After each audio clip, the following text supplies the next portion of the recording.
Hello everybody, welcome back to another video. Today we got another special video as today we're going to be predicting the NHL 2020-21 regular season divisions. We're going to be predicting on all these standings and where each team will land and where they will land in the division and if they will be a playoff team or not. And I'm super excited to get right into this, so let's just jump into it. But before we do, I'd like to just say, if you are new to the channel, make sure to slap that like button and hit that subscribe button as well. They'll be very much appreciated. Also check out my Twitch channel, as I've been doing tons of live streams up on there, and I will be doing live play-by-play games with the Edmonton Oilers, and not just that, other games as well when the opening puck drop begins, which I'm super excited to get that all started. So let's get into talking about the North Division, the Canadian Division, the first division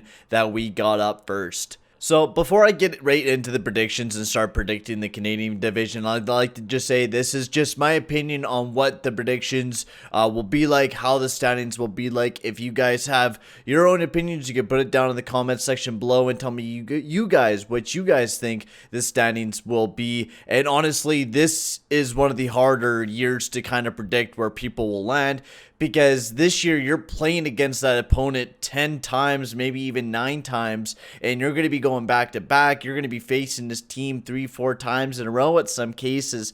So this was really hard to predict. So tell me guys what you guys think in the comments section below and throw your guys' predictions down there. So let's get right into the Canadian division, and we'll start off with bottom place. At 7th place, I got the Ottawa Senators. I know Eugene Melnyk was thinking that this team could be higher up, but I don't think so. The new acquisitions of Galchenyuk and other people adding on to Ottawa right now with Matt Murray as well and Dadonov, I think the improvements are good for Ottawa, and I think it'll build up the team for the future, but I don't think the Ottawa Senators are yet ready with Brady Tkachuk. Not just that, Tim Stützle, he was a stud in the World Juniors, but I don't think he's ready to take that full-time position for the Ottawa Senators just yet. He might get a little bit there for the Ottawa Senators this upcoming season. He might make the roster, but I don't think he'll be as much of a force as people think right off the get-go.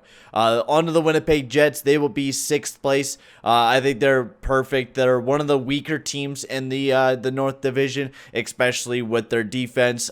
Derek Forbort is in the top 4, and that's all I really have to say. Their defensive core is weaker, and their offensive core, they improved with adding Paul Stastny. Now he will be playing alongside of Patrick Laine, so that will give him a bit of an offensive touch. But will that be enough going up against, for example, the Edmonton Oilers, Montreal, Toronto? Those teams got better defensively, while Winnipeg got better offensively, not so much defensively. A little bit, but not that much. Taking the 6th place role, or the 5th place role, I'm going to give it to the Calgary Flames. Now, this was really tough. I had to think about this one, but I think I see the Calgary Flames facing outside the playoffs, and I'll explain to you why. And I know this might be a controversial move, but I don't know if the Calgary Flames have it in them to beat a lot of these higher up teams, which we'll get into much later on. I think the Calgary Flames did really good picking up Jacob Markstrom and having David Rittich. It's going to be a great tandem for them, and if they do make it to the playoffs, it's going to be because of those two guys. Picking up Christopher Tanev is not going to help them out defensively. He was the exact same player as a Travis Hamonic, and their offensive core is not looking too bad either, adding Josh Levio and some other pieces to the team, but will it be enough to boost this team up into a playoff spot? Last year, Johnny Gaudreau wasn't able to produce, and Sean Monahan struggled to produce as well, so we'll have to see what they do in this upcoming season, and who knows, maybe they will make a comeback season, and maybe that good goaltending will help them out tremendously.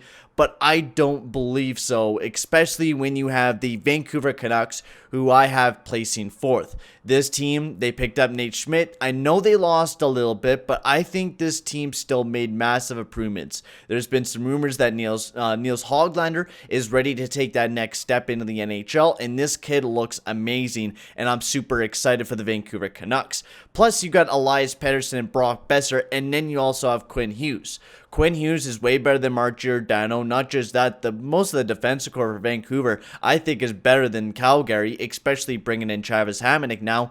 And you have a stellar goaltending duo in Holtby and Demko. And I know people will say, well, Holtby had a bad year last year. Yes, but he was playing for the Washington Capitals, and they weren't the greatest team defensively last year. They were pretty damn weak, if you ask me, which is why they picked up Dylan at trade deadline to make themselves better defensively, because they were trash last year. But I think the Vancouver Canucks will easily take that 4th spot. It will be a tight race between Calgary and Vancouver for sure. It could go to either or team in that spot, but I think the Vancouver Canucks will take that spot.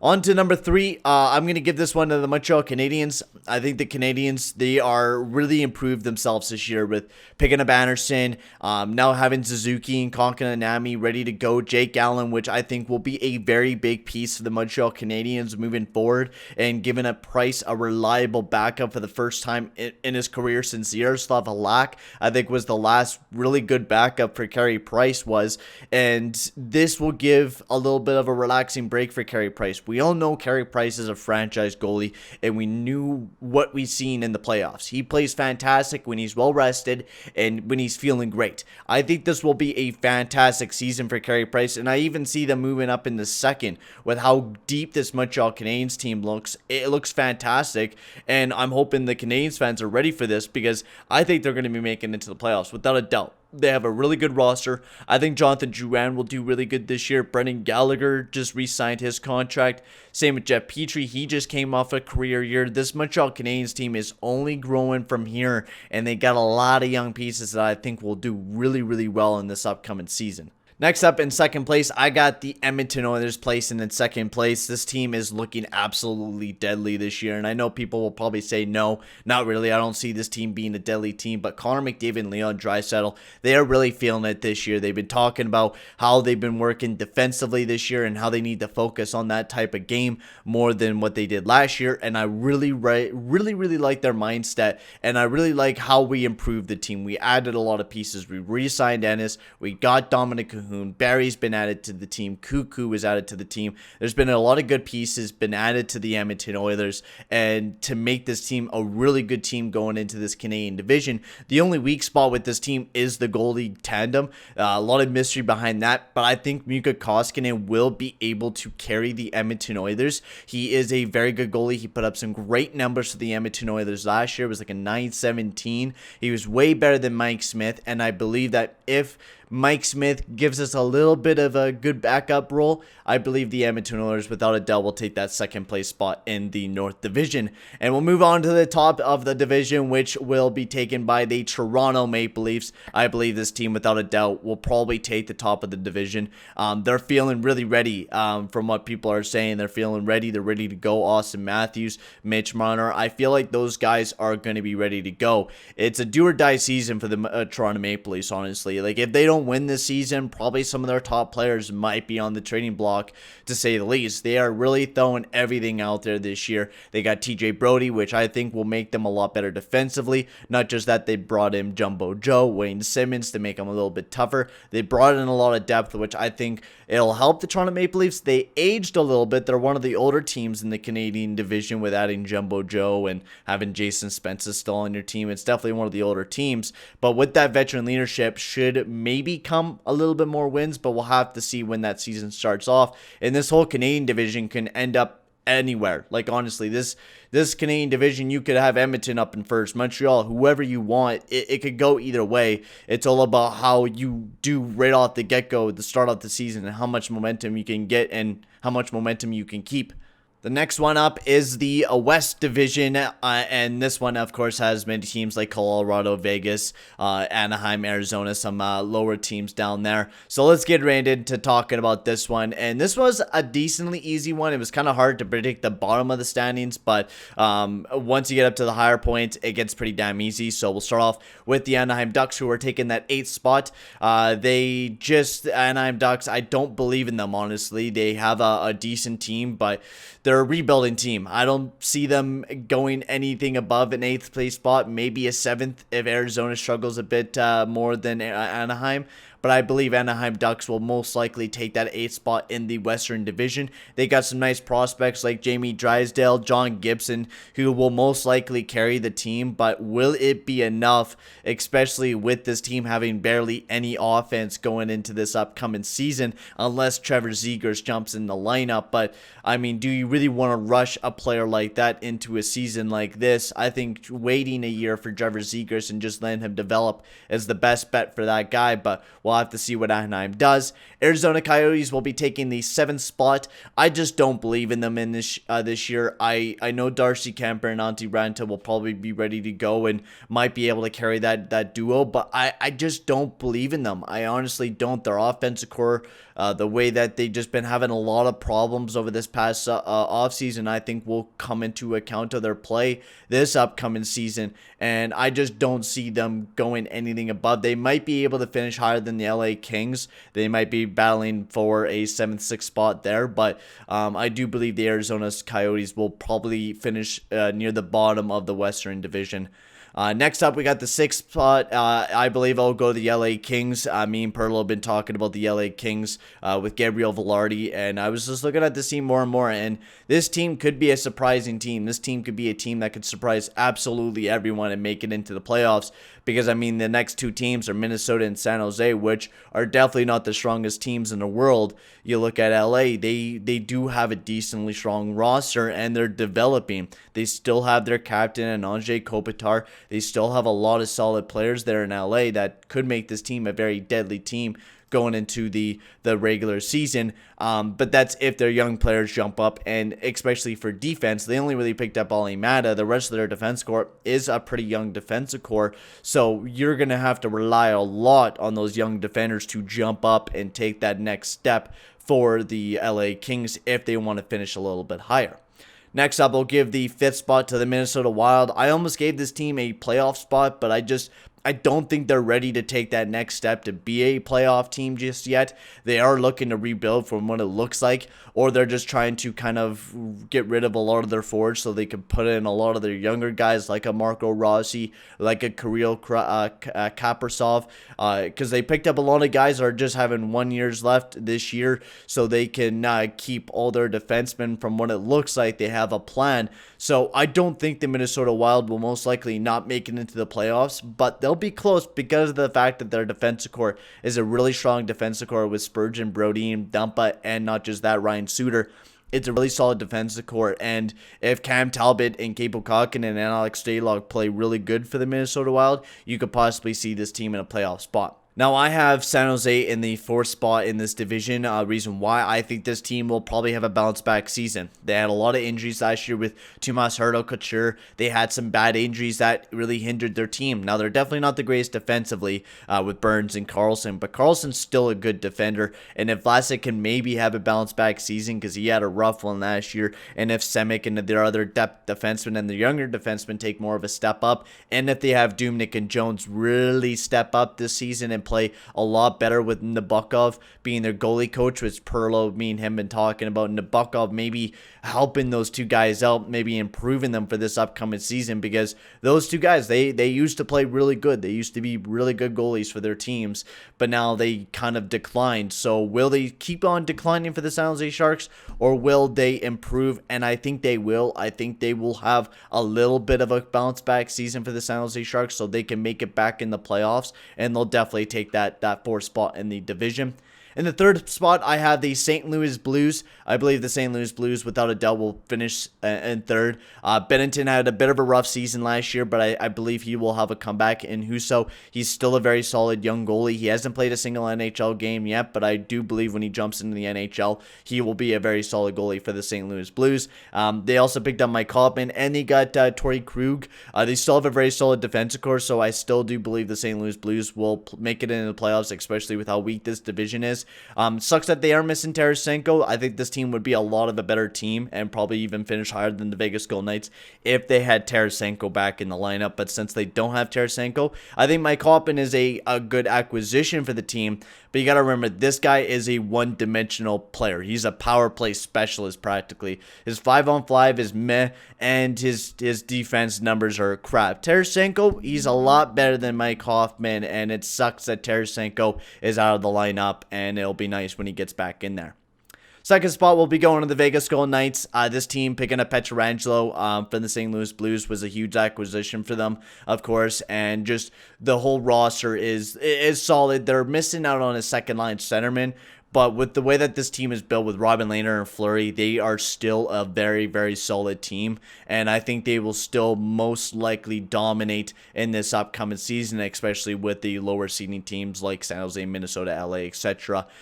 So I think they'll easily place in that spot. They still have some great players like Mark Stone, William Karlsson that are still been doing great. So I think the Vegas Golden Knights will do just fine and they'll place in that second place spot. And then, of course, the Colorado Avalanche, probably one of the better teams in the NHL right now, one of the best looking teams, and this team is an analytic god, man.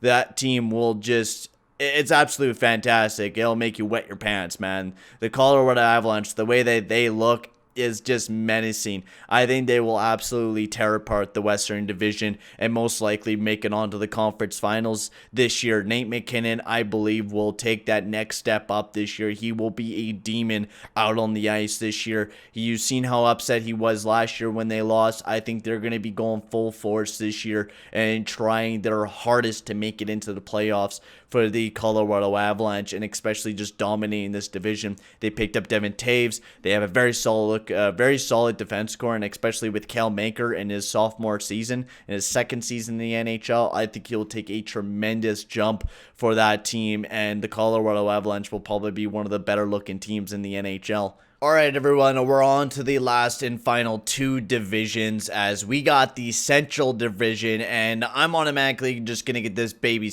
going as we got 8th place. I'm going to give it to the Chicago Blackhawks. I don't believe this team will do very good this year. I think this will be the start of the decline for the Chicago Blackhawks.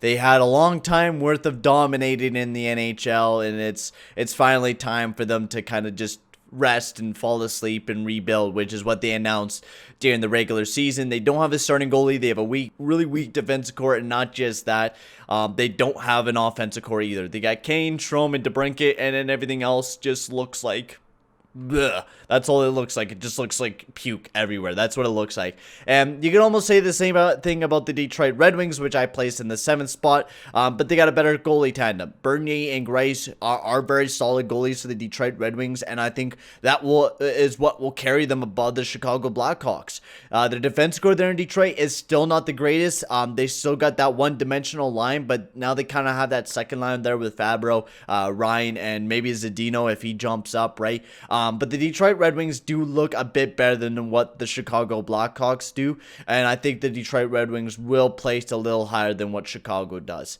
Next up, I got the Florida Panthers placing in the 6th spot. I think the moves that they did with Weinberg, Duclair, I think there are a lot of big questions. There are a lot of big questions there in Florida. And in my original kind of like early predictions that I was having with Perlo there, I did have Florida being a bit higher than what I did here in the 6th spot. I think I had them around the 5th and 4th spot. And I think if Florida have Weinberg and Duclair really have bounce back seasons, I think I could see the Florida Panthers placing in a playoff spot without a doubt. I think the Florida Panthers have that superstar power with Ekblad, Huberdeau, and Barkov. They just haven't been able to, I guess, build a team around it, and you need to have Bobrovsky really playing good, but last year showcased that maybe Bobrovsky is starting to show that decline, so that's why I gave him that 6th spot there for Florida.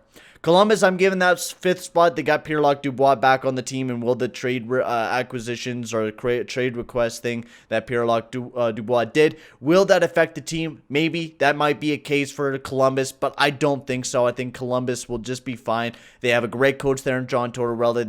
They did lose a bit of pieces, but with Merzlikins and Korpisalo, they're gonna continue to grow. I think Merzlikins will have a really good season, and I think Werenski will have another great season for the Columbus Blue Jackets again, so I think they'll just finish outside the playoff spot, as I'm going to be giving the 4th spot to the Nashville Predators. They just made some last minute moves, bringing in Erik Haula and Mikael Granlund, and you got to remember, Erik Haula has scored 30 goals before, am I right? Like, Erik Haula used to be a really, really good damn player in the end when he first played there for the Vegas Golden Knights. And I believe he could do that here with the Nashville Predators. Yeah, this guy got 29 goals, 26 assists, and 55 points. Erik Haula has been a beast before. He didn't do that bad in Florida and didn't do that bad in Carolina. I think once he's healthy, and I think he will this year. I think he will be fully healthy and ready to go in this upcoming season, and I think he'll do really, really good for the Nashville Predators, especially with Mikael Granlund there doing there too. I think Nashville Predators will have a bounce back season. They got some real good goaltending with UC Saros and a good tandem there with Rene as well,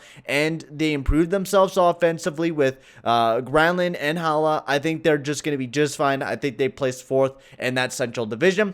Third, I'm going to give it to Dallas. I think they do have a little bit of injury problems with Tyler Seguin right now, so I think that it won't really help them continue on and to start the season off, of course, because if you're losing Tyler Seguin, he's one of your big point producers, and having him off to start the season, it will be a little bit rough for the Dallas Stars, but if Rope Hintz jumps up big time for the Dallas Stars, I think they'll just be fine, but I'm going to have them taking that third spot in the division. I think they'll just be fine with Bishop and Godubin.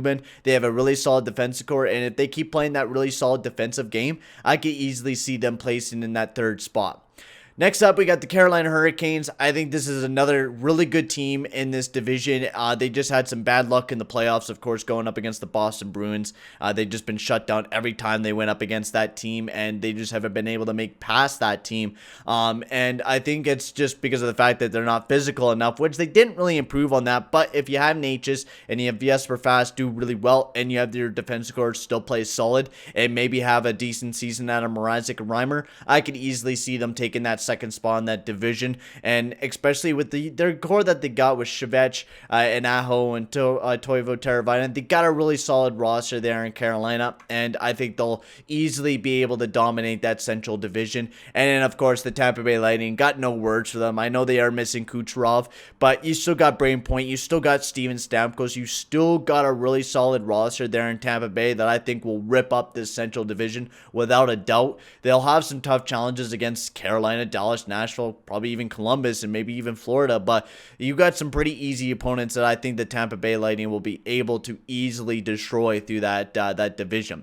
And now we'll head on to the Eastern Division, which was one of the harder ones to predict. Oh my lord, was it ever difficult. I was tossing and turning on certain things and waiting for Matthew Barzal to sign to New York because I really didn't want to predict, because if I was going to predict with Matthew Barzal, the lineup, I was definitely going to have him outside the playoffs, but Matthew Barzal did re-sign with the team, and we'll see where I place the Islanders. But we're going to be giving the bottom of the division to the New Jersey Devils. They lost Corey Crawford, so now they're going to have to rely on Mackenzie Blackwood again, which absolute sucks for the New Jersey Devils. They picked up Sammy Vatanen, yes, but I don't think this team will be able to move forward. I think Jack Hughes and those guys might be able to take another jump up this year, but I don't believe they'll be able to place higher than 8th place, especially with the Buffalo Sabres ahead of it.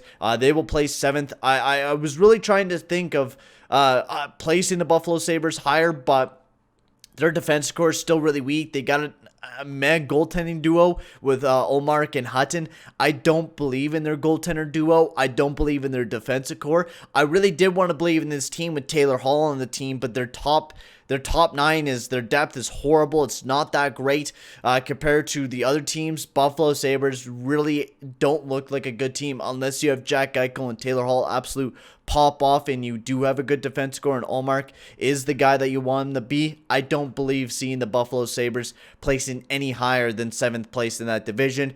And in 6th place, I'm going to give it to the Pittsburgh Penguins. I don't believe we're going to be seeing the Pittsburgh Penguins in the playoffs this year. I love the way that Crosby and Malkin prove us all wrong year after year after year, but their defensive core doesn't look as strong as usual, especially if Letang and Dumoulin get injured again like they were last year. They were having a bunch of problems with their defensive core and especially their offensive core. Their depth does look decent, but it's definitely not the best in the world. And Pittsburgh, honestly, they have some positive spots, but they definitely don't look as strong as usual. And in the next spot, I'm going to be giving it to the New York Rangers for the 5th spot. I think they won't be making it to the playoffs. Yes, they picked up Laffy, but their top 9, their depth looks absolutely terrible. Their top 6, they have Jack Johnson there. I don't like the way that the Rangers look this season. I think they're a decent team without a doubt offensively. I think this team will be great offensively, but everything else I think will be a bit under average, and I think the biggest thing that will be the biggest decline is their defense. Unless Yorkin has a great season and Jacob Trouba bounces back, then you could see this Rangers team really take a step up, but that defensive core is still a big question question mark, and their depth for their offensive core is still a big question for myself as well. New York Islanders, I was having a big question about the New York Islanders for the longest time, but I'm going to give them that 4th spot. I do believe the New York Islanders will make it into the playoffs this year. I think Barry Trotz will have another great season, but I don't think they'll have another season after this season of luck. Sorokin, people are talking about him taking a massive jump this year, and if he doesn't, you could possibly see the Rangers or the Penguins making it into the playoffs without a doubt. But if Sorokin jumps up big time, and Varlamov does, and Trotz continues the way of his coaching, this team without a doubt is going to be a playoff team, most likely a 4th or 3rd spot in the East Division.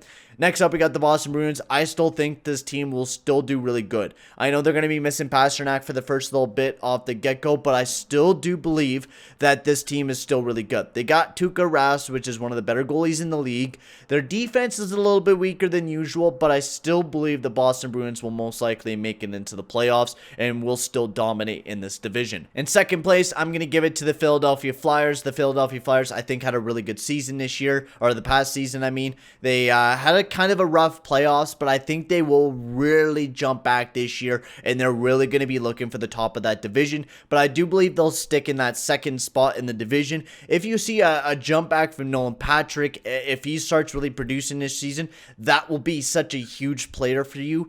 But you got a really deep team here in Philly. You picked up Gustafsson. You still have main compartments of your team. You have really good depth pieces like Kubel, who is a defensive beast. Claude Giroux, if he has a great season, he's one of the more underrated players in the NHL. I think the Philadelphia Flyers look really, really good this season. And if Jacob Voracek has a bounce back season, like Evan Bielo has really been pushing him to be a better player, I think this team here in Philly, without a doubt, will be a really, really good team in the Eastern Division. Could potentially even push for that 1st spot in the division as well. And of course, the last and final team that we're talking about today is the Washington Capitals. They put so much work into this team. Of course, signing Zdeno Chara and Connor Sherry to 1-year deals, like $700,000, getting them easily on the team. And they look pretty scary with those additions on the team. And honestly, I think Washington will take a top of the division. I don't know how well they'll do in the playoffs, but I think and do believe they'll probably face a top of the Eastern Division. And holy crow, that was a lot to talk about and a lot of information to contain. Holy crow. But I hope you guys enjoy. Tell me, guys, what your predictions are in the comments section below. And just remember, this is just my opinion. These might not actually happen. I might be totally proven wrong. And maybe you guys will think totally, you guys might think I'm a total dumbass. But you know what? I'm putting my my brain to use and trying to predict these insane, weird divisions that we got this season. But I hope you guys enjoy. Make sure to like and subscribe, and I will see you guys all in the next video. Adios, amigos.